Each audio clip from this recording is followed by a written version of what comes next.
Hello, I'm Doug TenNapel, and we're going to interview the beloved Miss TenNapel in Exile. Why are you called the beloved Miss TenNapel by me? I believe it's because that's what you think of me? And where are we sitting right now? In my office. Okay, tell me about your office. What do you do in here? In my office. I pay bills, I do email, I set schedules, I create travel plans, I'm doing college searches right now For? for my junior. And what do you hope he ends up doing? I really want him to do marine science. It seems to be the thing that he loves the most. And that means I could go and visit him. Yeah, you're only interested in travel plans. Let's talk about our travel conflict in our marriage, because there's a deep one, runs deep, and it's eternal. Tell me about travel conflict. Because you only want your son to go to college for marine biology so you can travel and see him. Tell me about that. Well, I also have a daughter who studies within 30 minutes, and I love that too, because I can go up and have lunch with her. She comes home on the weekends. My point is, though, your goal is to get out of the house, and my goal is to stay in it for the rest of my life. Why is that? My goal is not to get out of the house. It's to experience a full and vibrant life. New places, new people, new restaurants. Don't I have a full and vibrant life? Is there anyone who's ever had a more full and vibrant life than me? Yes. Who? Rick Steves. Who's Rick? Who the hell is Rick Steves? Who's Rick Steves? It sounds like a radio DJ. I'm Rick Steves. He is a travel host and author. Specifically Europe, but travels around the world. Look at those paintings on the wall. Who did those?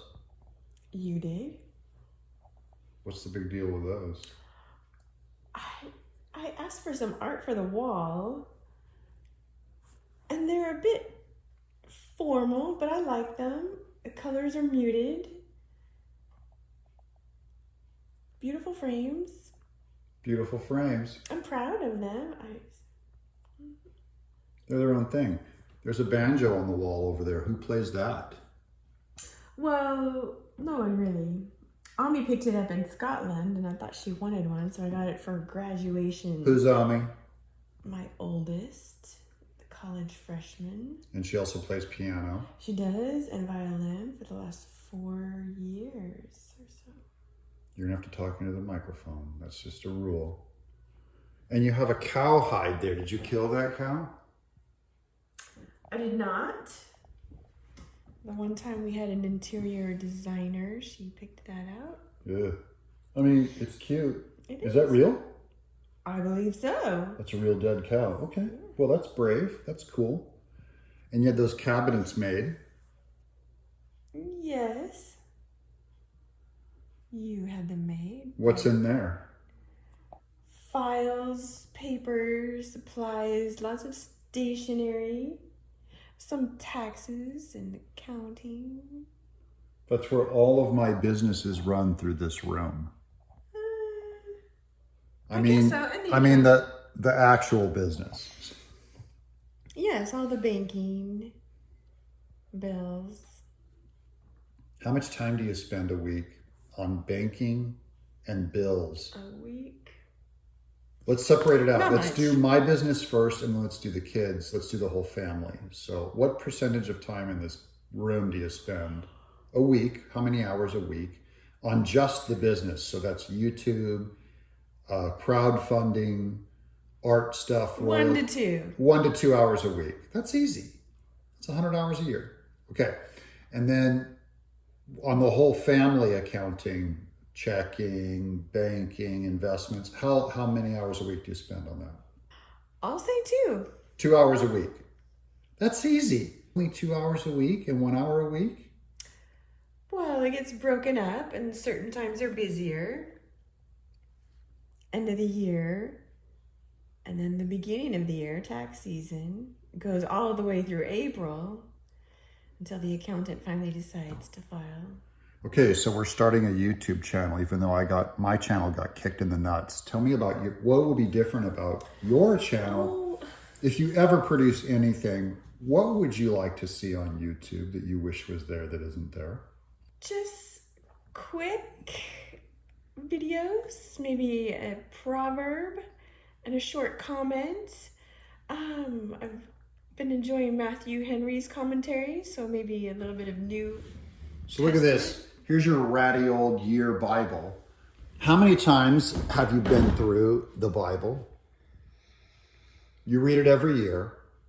I do. It's been about 19, 20 years, but you know, when the kids were young, I could only do a psalm or a proverb, or one year I could only do New Testament. But for the most part, you're confident. How many times have you been through the whole thing? How many times have you been through the entire Bible? 10 to 12. Wait, 10 to 12? 15? She's been through the Bible 15 times, mofos. And I haven't been through to show for it. I haven't been through it once.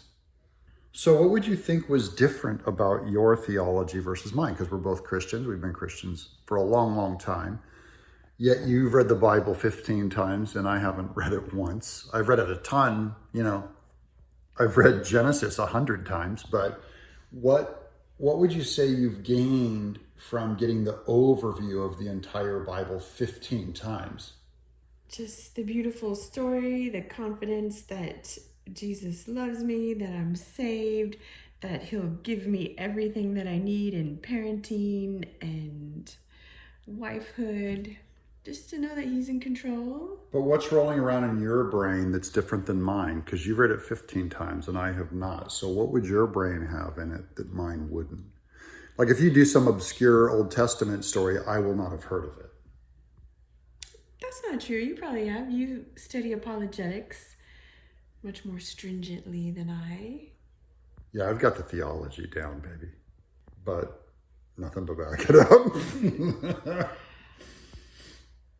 I just need it every day, every hour.